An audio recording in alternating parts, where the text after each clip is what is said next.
Alors, ce projet chez Albin Michel, j'ai accepté de le diriger parce que je crois à la possibilité, dans l'irréconciliable toujours, parce qu'il n'y ait pas de réconciliation qui ne maintienne pas la part de la réconciliable. Parce que c'est une longue histoire qui a de la réconciliable, de part et d'autre. Et le compromis sur lequel on arriverait pour qu'il y ait reconnaissance des deux entités maintiendra la part de la réconciliable. Mais moi, je crois à une réconciliation future et j'ai accepté de mener ce travail parce que j'estime que son effet sera prospectif. C'est-à-dire, c'est pour travailler à un moment de temps meilleur où tout le monde retrouverait raison et sans occulter les négativités et les abominations, ce livre fait le point sur, encore une fois, une histoire complexe. La relation entre juifs et musulmans, comme l'islam lui-même quand on l'approche, il y a des islamophiles béats, il y a des islamophobes béats.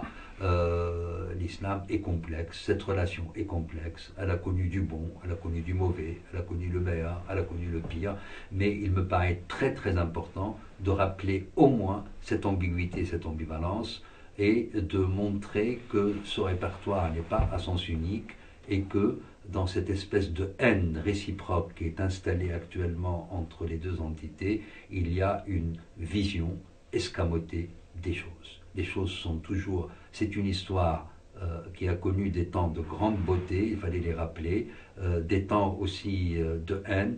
L'amour et la haine sont en partage, comme toujours dans l'humain, et de même dans ce type de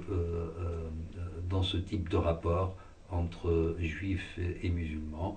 Et on peut trouver pour les gens de bonne volonté, et quels sont les gens de bonne volonté en fait?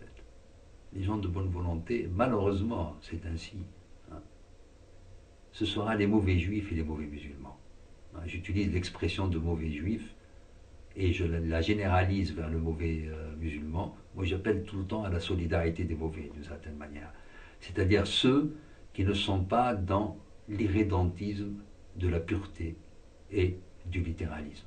Mauvais juif est le terme qui a été utilisé par Léo Strauss pour désigner Spinoza.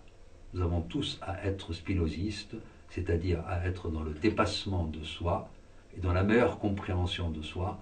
Et pour comprendre soi de la meilleure des façons, il faut oser être critique à l'égard de soi. Et lorsqu'on utilise la critique à l'égard de soi, on peut devenir un peu plus indulgent vers l'autre et rencontrer dans l'autre celui-là même qui est critique à l'égard des siens. Donc c'est la solidarité des mauvais. Hein. Peut-être que Benjamin Stora et moi-même qui dirigeons ce travail, nous avons accepté de le faire et on a pensé à nous pour nous solliciter à le faire parce que l'un et l'autre sommes, lui mauvais juif, moi mauvais musulman.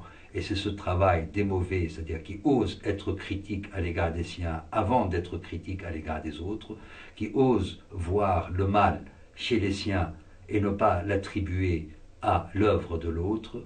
À partir, donc, quand on regarde avant tout dans sa propre maison, on peut regarder avec plus d'indulgence peut-être l'autre maison, parce qu'on voit que l'autre maison est elle-même composée du meilleur et du pire, et qu'il y a en elle les bons et les mauvais.